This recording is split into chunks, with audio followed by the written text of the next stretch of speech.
Hi everybody, I'm Laurie Cadden and we are at the Wright Center in German. The Wright Center, get it? That always makes it good. The Wright Center, having a wonderful conversation about oral health. This is the Lackawanna County Medical Society's Public Health Education Series number 9. Here we go, number 9, on oral health, as I said. And we have two beautiful, not only smart, but I always like to throw in beauties standing next to me.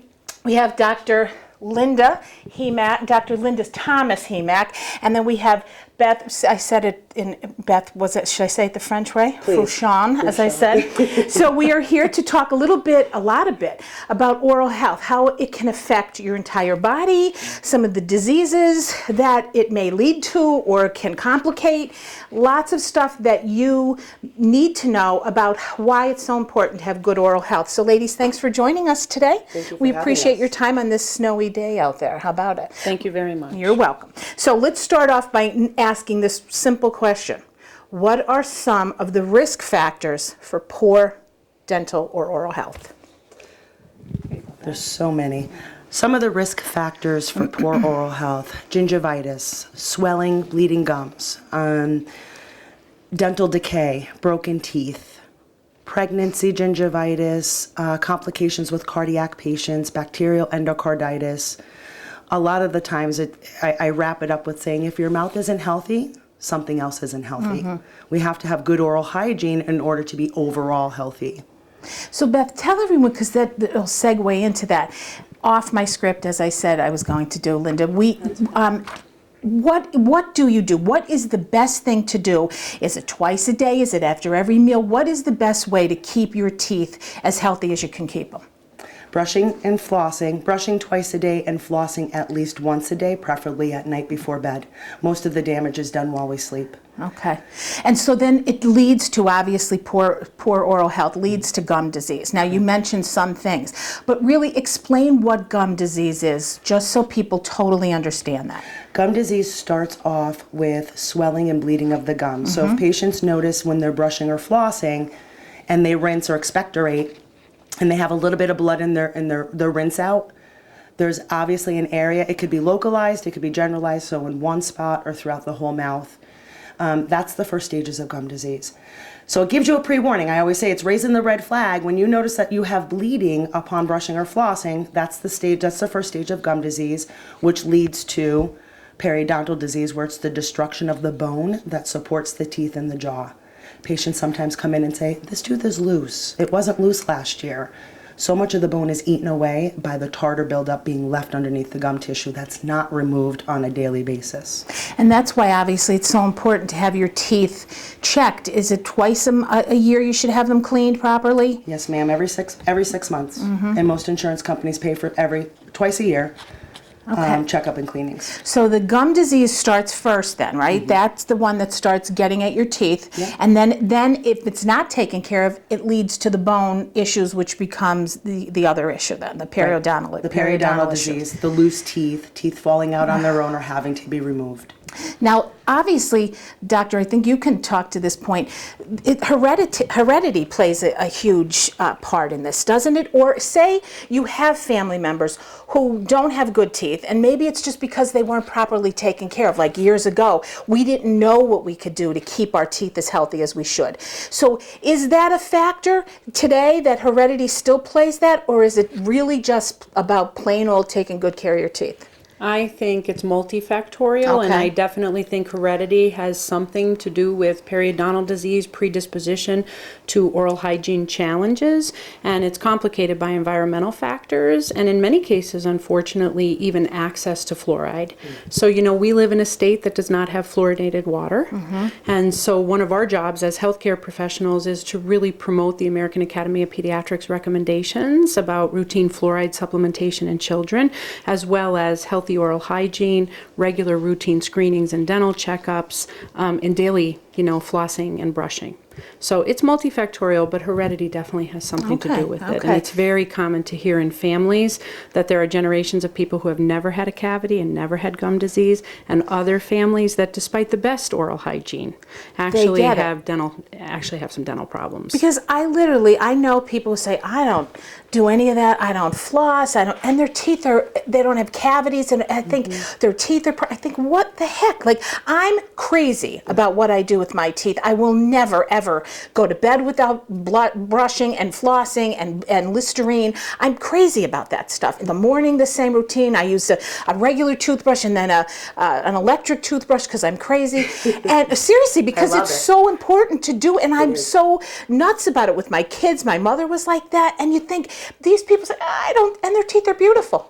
So I guess that's it. It's the hereditary stuff, which leads back to everything, right? And I think just from primary care experience too, I think we need to caution people on the other side that you can be a little too Overzealous, aggressive, right, yeah. a little too aggressive with your gums, and really, I've been, really, told by dentists before, you brush too hard, and you might actually be damaging. And so I think the opportunities when you do go to a dental hygienist or your dentist, the opportunities to be educated on the right way to do something that seems so simple is really important. And, particularly as a pediatrician, I'm a pediatrician and an internist, but I take opportunities even with adolescent patients, because braces change the game, right? How do you actually clean braces, right? What are the good products to be using over the counter, right? What do you put in between braces? How do you floss, just to get things taken care of? And then obviously the oral hygiene needs change as people age. So, the pediatric population is very different in terms of their needs for fluoride supplementation and, routine care than, the geriatric population, who also has some pretty significant dental challenges. And tell everybody too, what is oral systemic health? Let me take it? Absolutely. Okay. So oral systemic health is extremely important, okay? And I think what's happening is that just because historically we have siloed dental services, medical services, and physical health services from mental health services and addiction, it's a time when that model no longer serves us well, particularly because people are living longer. And so as we live longer and we recognize the interdependence of oral hygiene with medical and physical health, with mental health, and a general overall sense of well-being, it becomes extremely important to understand the interdependence of those health arenas, and the complexities that go along with it's not just a dental problem.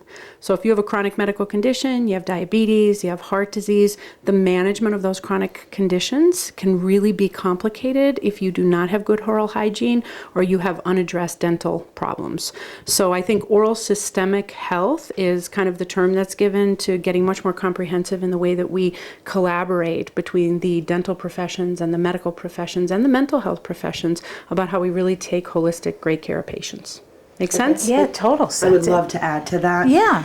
We've recently introduced a behavioral health department here, a mental health case managers, and it's a brand new department. One of our case managers, I didn't share this with you. One of our case managers came over and said, I met with my first patient, and I really think we need to address their dental issues. I think it's hindering their progress and moving forward in their addiction. Their self-esteem has been affected by the appearance of their teeth. Is there any way that we can collaborate and work together on this patient?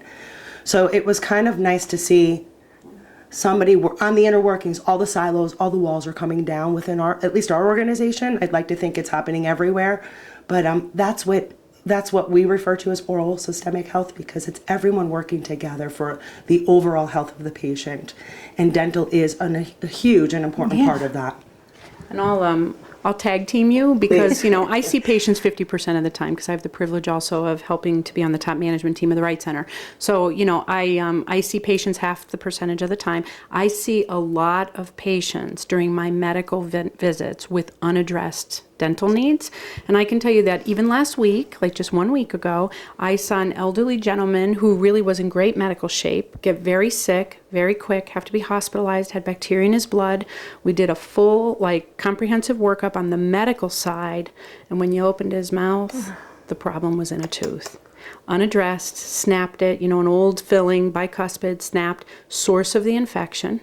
you know. And so the best thing that I think I did for that family as a medical professional was to call the oral surgeon.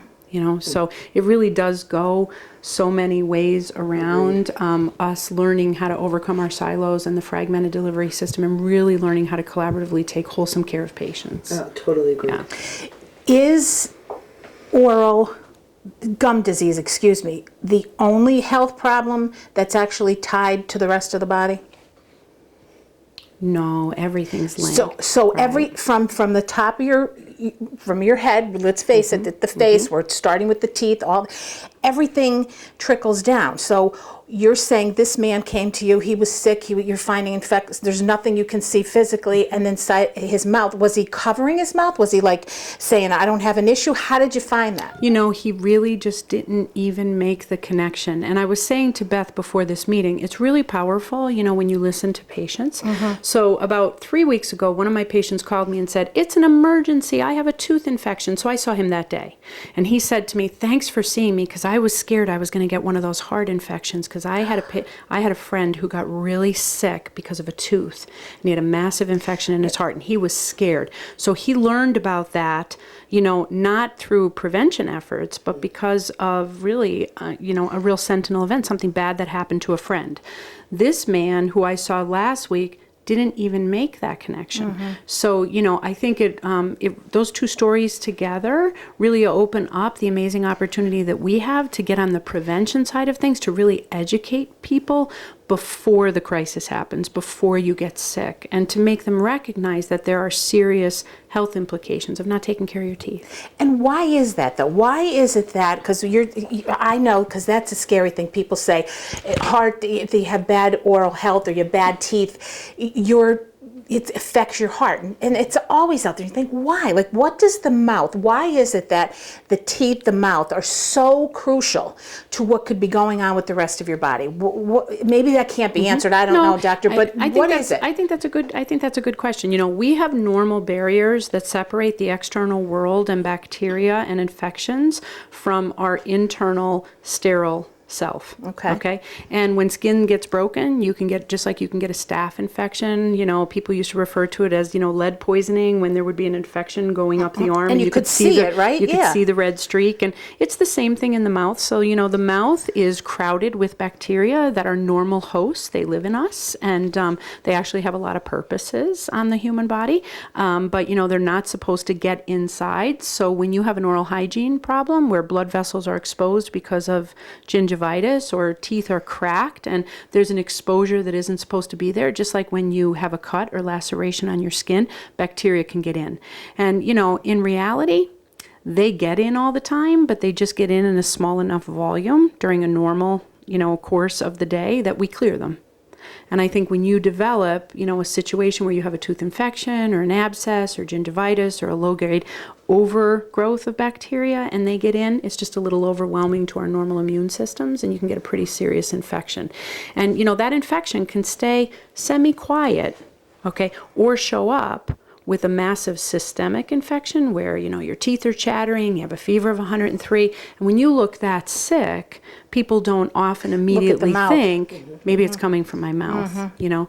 And then when you have one episode of somebody getting really sick, rumors spread quick in the community, right? So, you know, I think in healthcare, we're learning that we should be having conversations not after the sickness, but long beforehand, and really take advantage of prevention.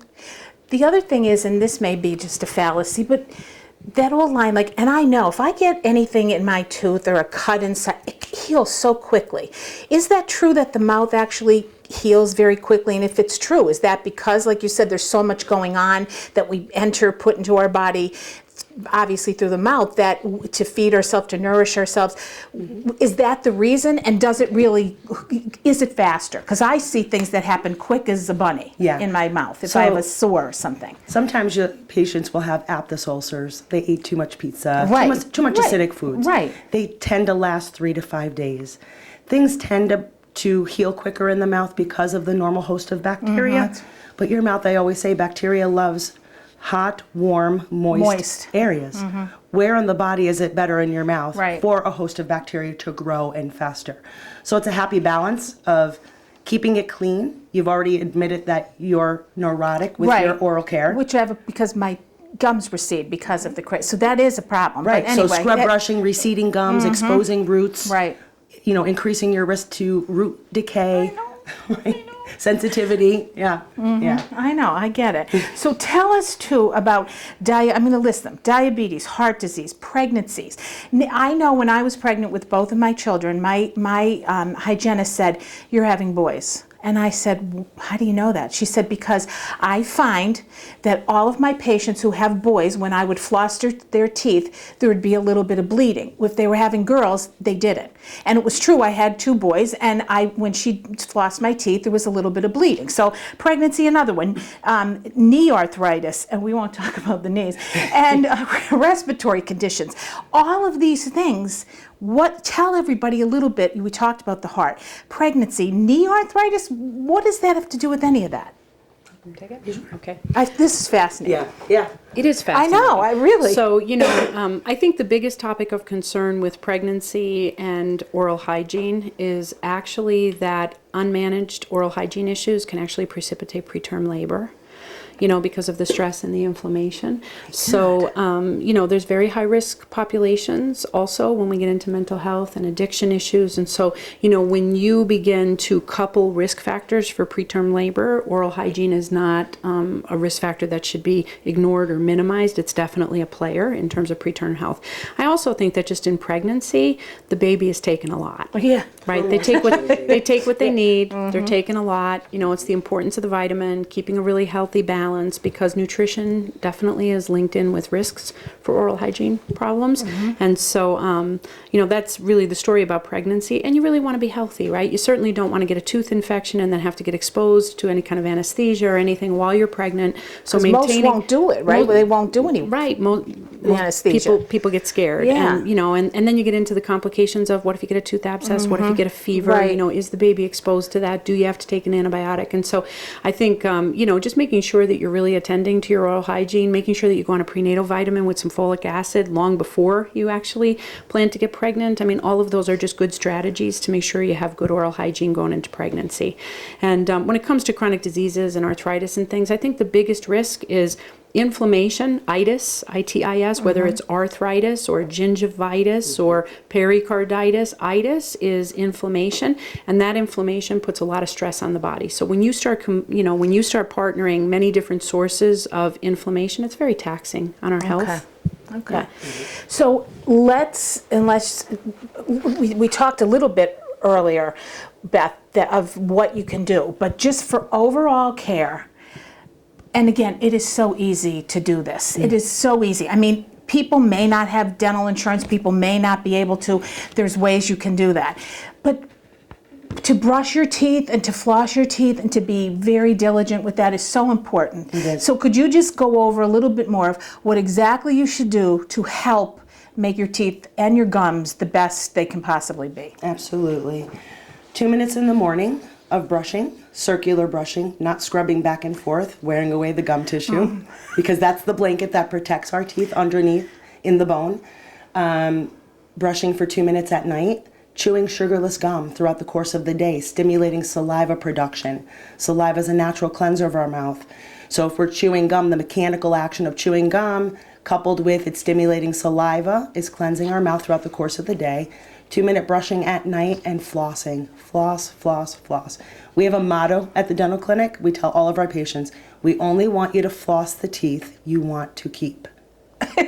Okay, that makes sense. There you go. That's what we tell everybody that comes in and out. And how about flossing correctly? Because sometimes, and a friend of mine and I had this conversation, that if you don't move the floss up and down, but if you don't move it the way, you don't keep using the same part of the floss. You got to pull it back and use. You're reintroducing that bacteria back into the same area. So some people, did you ever see them that did? Yes. And you do that again, Mark?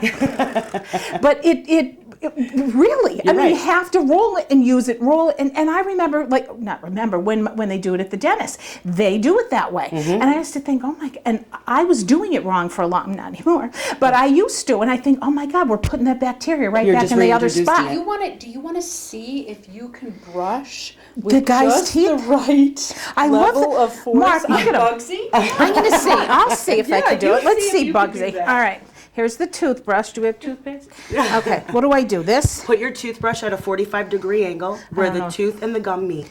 So it's, see now you're I'm not good at math. You're going into your scrub. See that? You're doing your scrub. See? You want to So I'm wrong. think of it as giving your teeth and Oh, gums the a tooth. massage. You're talking about the bristles. Okay. Yes, ma'am. So you're doing circles. See I'm- what happens I- when I do that? Each bristle is getting in between the teeth. If But you go I've- slow, you can see that. The only time you should be scrubbing back and forth is on the chewing surfaces of the teeth because of the deep grooves and fissures that are in molars. But he has beautiful teeth, I must Doesn't say, he? too. I love him. And we Got a scrub good set of choppers. Circular brushing behind And your that's front how you teeth. do. Okay. Yeah, and then the bottom is done this way as well. So you can learn something new every day. What's his name again, this dude? Punky. Punky. Love him. I'm putting his toothbrush back, too. There we go. I failed, didn't I, Beth? Well- in the toothbrush. You're used to That's scrubbing okay. back That's and all forth. right. Years ago, I think a lot of, when we were, different generations were taught different brushing techniques. Yeah. And it's only in the last 10 years or so that we're really re-educating everyone to the circular brushing because we see this great, if you have someone who's heavy-handed with a scrub method, you see a lot of gingival tissue damage. Oh boy. Okay. So before we close, is there anything I missed or that you would like our viewing audience to know that I didn't cover? I think my piece of advice is life is busy. Take the time, find the self-love, take the your 5 teeth. minutes, brush your teeth. And I'm going to have my adolescent kids watch this. See? I Watch love this it. video. Love it. Absolutely. Absolutely. Anything, Beth? Obviously, anyone that has in your audience that doesn't have dental insurance, Yeah, what happens with that? Talk a little bit we about have a that. sliding It's good. fee application that our patients without dental insurance could apply for. Our billing department reviews the application. Proof of income, monthly, and household members will determine what percentage they would have reduced. 100% free services, 80%, 60%, so on and so forth. Okay. I truly believe, and I think Dr. Thomas would agree, one free checkup a year, 2 free checkups a year for lifelong prevention of overall health is something that we are willing to take on. Okay. Good. It's good to know. Yeah, we will certainly take on any child or patient with a toothache Okay. that really needs some advocacy. Can certainly come to the Right Center, and we'll pool our resources and get you what you need. And I have to say, this Right Center is everywhere. Linda, how many offices? So we have probably 5 offices. We're a lot of places immersed in the community, I know. and we're very proud of that. And we have some expansion plans, and we'll pop up where there's need. It's amazing. Yeah. Keep up the good work. Okay, everybody, that was your and my failing very miserably on the brushing episode of oral health. But you've been listening to Beth Fouchon and Dr. Linda Thomas Hemack. Yep, I love it. And we have to say, too, a big shout out to your sister, Lisa, because we love her. Absolutely. Right? Say hi to Lisa. Yes. Hi, Lisa. Hi, Lisa. She's great. We love her. So this is Lackawanna County Medical Society's Public Health Education Series number 9 on oral health. We will be back next month to talk a little bit about renal cancer. We're going to have a panel, an awareness panel, and we'll get you up to speed on a couple things. As a matter of fact, I think we might even have a guest star. My mother, Ann Cadden, RN, might be on the panel. We'll see what happens. So we'll see you real soon, everybody. Thanks so much for watching. Have a good month. We'll see you next month.